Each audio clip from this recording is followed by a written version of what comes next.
The foreman fell in love when he saw me like that in my room. He was supposed to fix the ceiling, just patch up the crack and leave. But that day, when the door opened and he stepped into my room, something changed. I wasn't ready for anyone to see me like that. Half-dressed, unguarded, caught between comfort and shame. I expected awkwardness, maybe a joke. Instead, he looked at me like I was the only thing in the world not broken. That was the moment something shifted, something I never expected from someone like him. Before we begin, make sure to subscribe to the channel, like this video, and turn on notifications. That way you won't miss the rest of this story, because what happened after he closed the door will stay with me forever. When I moved into that little apartment upstairs, I wasn't expecting much. It was temporary, a place to survive while I finished my graduate program. The windows leaked, the heater groaned like an old man, and the ceiling in the bedroom looked like it had seen better decades. But it was mine. My space. My silence. That morning, it was raining hard. I was half-dressed in an old t-shirt and a pair of soft lounge shorts, sitting cross-legged on my bed with my laptop open. I hadn't even made coffee yet. That's when I heard it, a heavy crack, followed by the dull thud of wet plaster collapsing onto the floor. I jumped. The ceiling had finally given in. I called the building office. They told me the foreman was already on site and would come up to take a look within the hour. "Foreman," I repeated after hanging up, expecting a middle-aged guy with a beer belly and a baseball cap, probably covered in dust and uninterested in anything but finishing the job. What I got was not that. When the knock came, I opened the door without thinking, still barefoot, still wearing that same t-shirt and shorts. And there he was. He looked out of place. Not because he didn't belong on a construction site, but because he didn't look real. He was tall, maybe over 6 feet, broad shoulders under a white t-shirt that clung to him in a way that made me blink twice. His arms were dusted in paint, a few tiny flecks still clinging to his skin, and his hands looked strong enough to hold up the whole building if he wanted to. His jeans were torn at one knee, and his boots were heavy with mud. But it was his face that did it, calm, focused, almost unreadable, like he had seen everything already and wasn't surprised by anything. And then he looked at me. Not at the mess on the floor, not at the crack in the ceiling, not even at my ridiculous bedhead or bare legs. At me. Just for a second, like something flickered across his face that he wasn't expecting, and then it was gone. "Hey," he said in a low, calm voice. "They said you had a ceiling issue?" His voice hit somewhere in my chest. I stepped aside quickly, trying to act like I wasn't standing there half-dressed, pulse quickening for no logical reason. "Yeah, sorry, it collapsed this morning. It's just the bedroom. I didn't want to touch it in case something fell." "You did the right thing." He walked in, and the room suddenly felt smaller. "Name's Mason." "Eli," I replied. He looked around, scanning the damage. "I'll need to check the beams above. Might have to cut a little more out to see where the water's coming from." I nodded and leaned awkwardly against the doorway while he pulled a tool pouch off his shoulder. As he set to work, I couldn't stop watching the way his hands moved.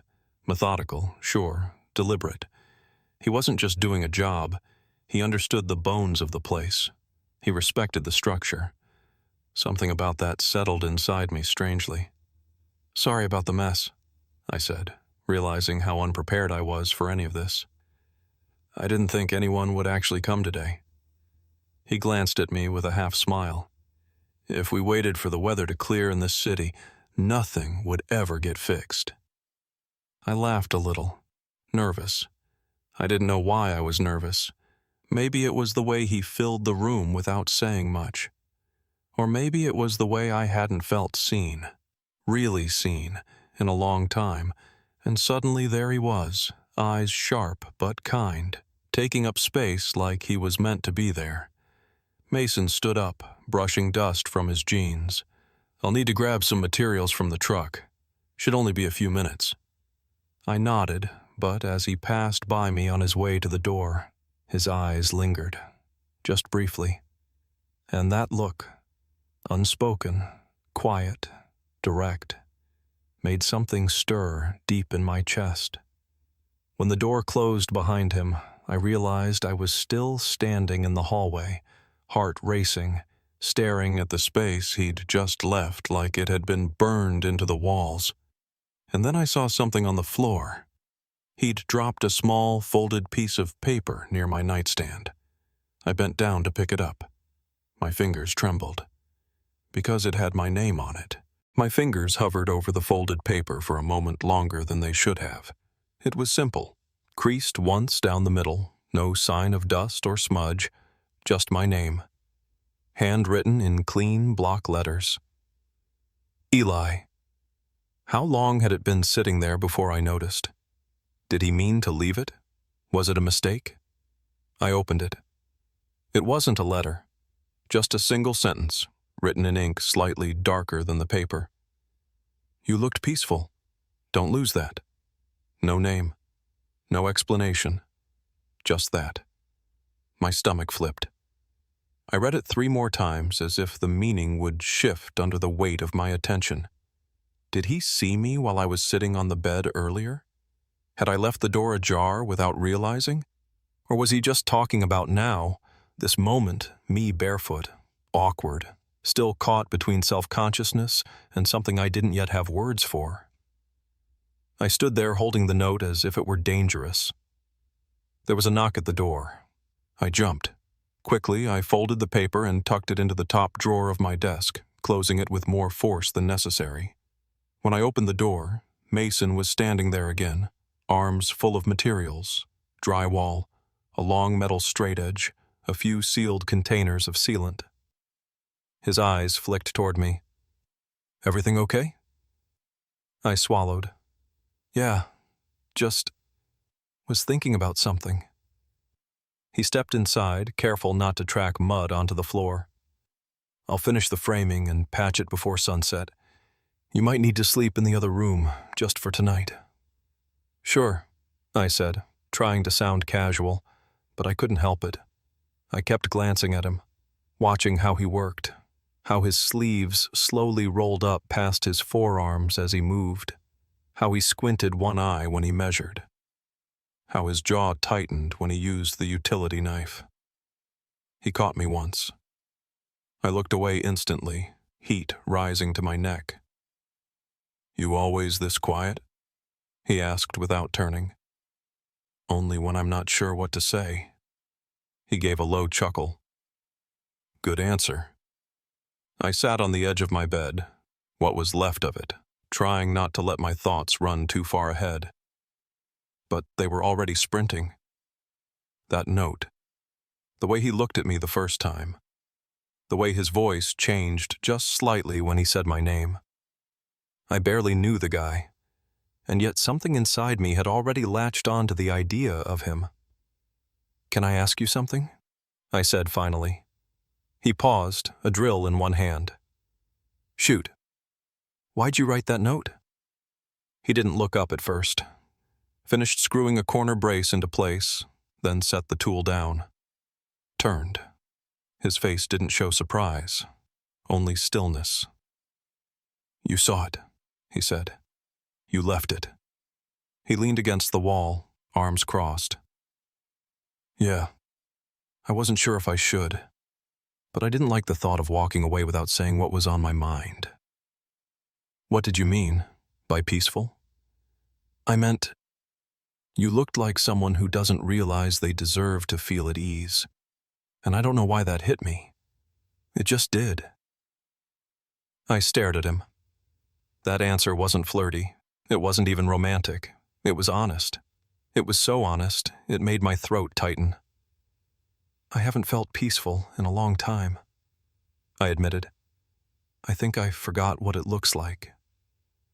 Well, he said, his eyes locked on mine, you should remember it, because it suits you. I didn't know what to say. so I said nothing. Mason turned back to his work, like it hadn't just felt like the air shifted between us. I watched him work until the sun began to fall outside the window. By the time he packed up his tools, the ceiling patch was clean and seamless. "You're all set," he said, wiping his hands on a rag. "Thanks." He stepped toward the door, then paused. "You don't owe me anything, but if you ever want to talk again, I'd listen." I opened my mouth, then closed it. He gave me one last look, then left. And the moment the door clicked shut, I sat down on the bed, heart racing, replaying every word. Then I opened the drawer and read the note again, because now it felt different. And I didn't know what scared me more, the fact that I wanted to see him again, or the fact that I already knew I would. 3 days passed and I didn't hear from him. I told myself that was normal. He was a foreman. He had jobs, schedules, a team. He probably didn't even remember leaving that note. Or maybe he regretted it.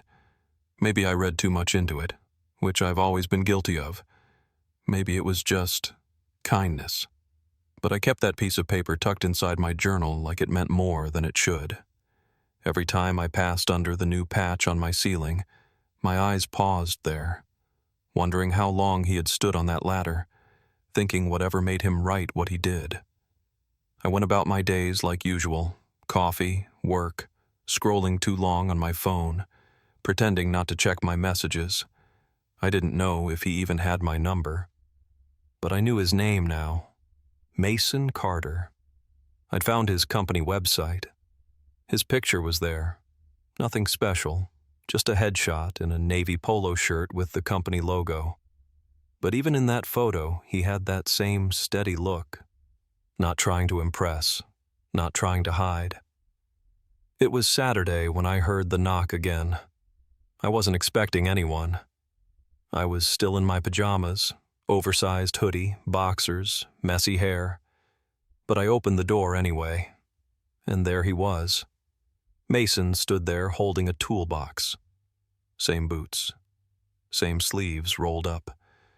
But this time, he looked unsure. "I know this is weird," he said. "But I was working a block over and figured I'd check in. Make sure the patch is holding." I blinked. "You came by to check on the ceiling?" He shrugged.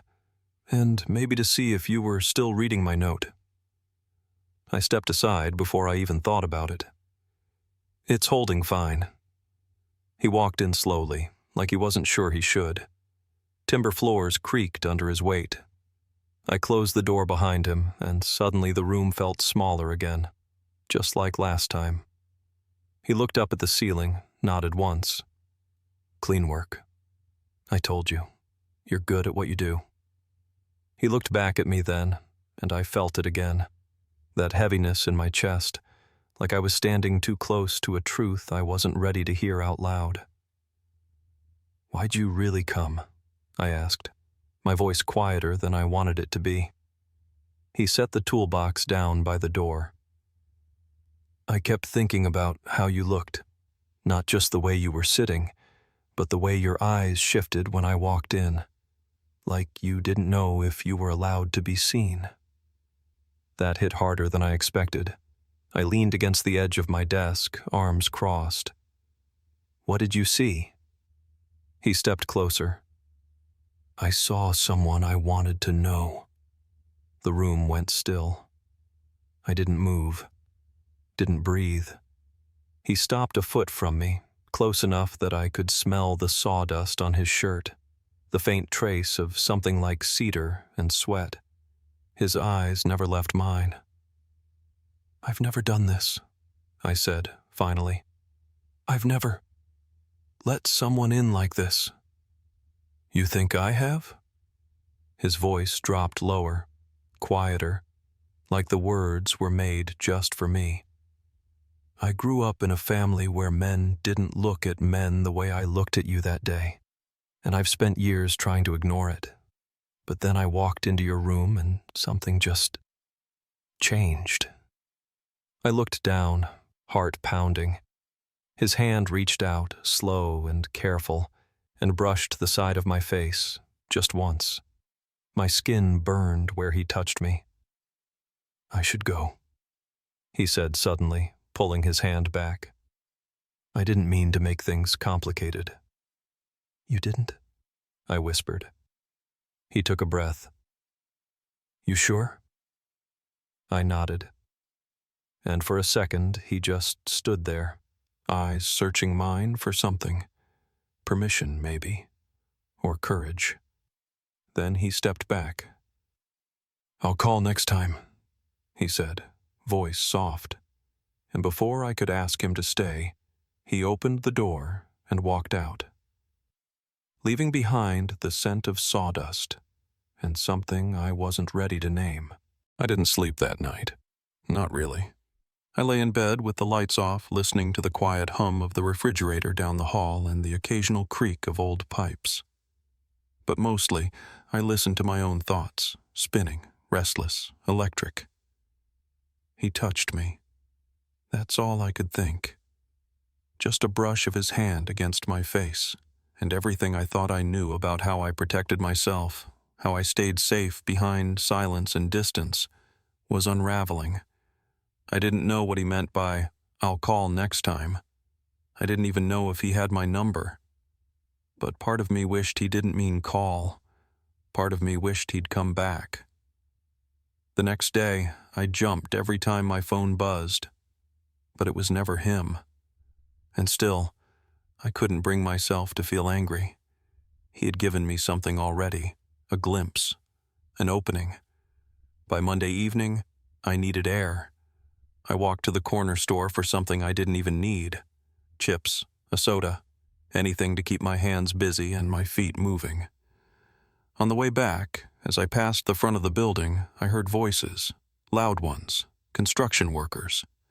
I glanced up and saw a crew working on the brick facade across the street, new scaffolding. One of them dropped a length of pipe and swore loudly. Another laughed. And there he was. Mason. Up on the second level, holding a drill, half focused on the task, half shouting instructions.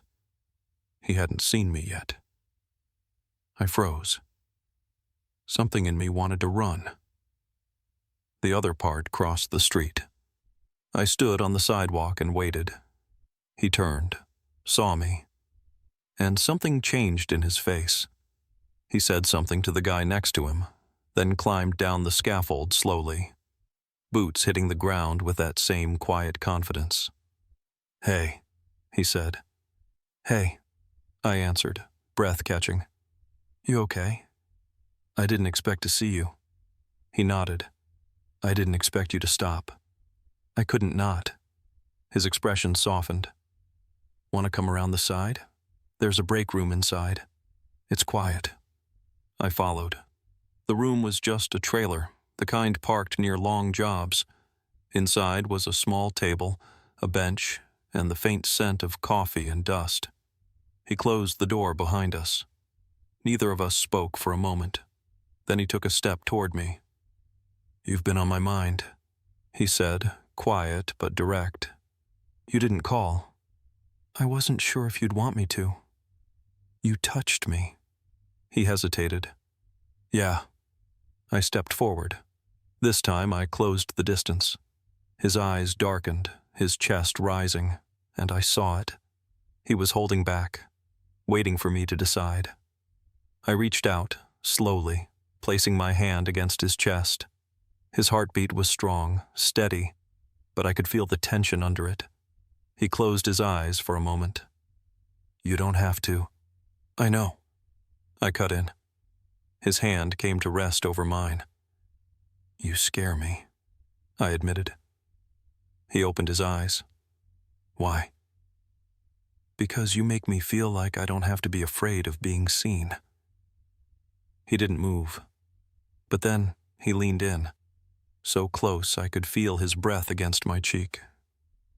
"I've been hiding a long time," he said. "But when I look at you, I want to stop." I let my forehead rest against his. The moment felt still, charged, warm. And then, loud banging on the door. We jumped apart. A voice called from outside, muffled. "Break's over. We're lifting frame beams." Mason's eyes flicked to the door, then back to me. "I have to go." "I know." He reached into his back pocket, pulled out a crumpled notepad, and scribbled something down. He handed it to me. His number. "If you call me," he said, "I'll come." Then he opened the door and left. And I stood there, in the stillness he left behind, heart racing, number in hand, wondering if this was the beginning, or if I'd let it slip away. He came back. No tools, no excuses, just him. We talked, laughed nervously, avoided the real subject. Until the lights flickered from the storm outside. He reached for my hand. I didn't pull away. And when I leaned into his shoulder, he whispered, "You're the first person who's seen me like this." I held my breath, because maybe I had been waiting to be seen too. He stayed the night. Nothing happened, except everything changed. Morning light hit his face as he sipped the coffee I made. We didn't say much, but we didn't need to. He asked if I still had the note. I nodded. "Then I'll come back," he said. And he did. Again. Until one night, he kissed me. Quietly. Honestly. And for the first time in my life, I didn't run.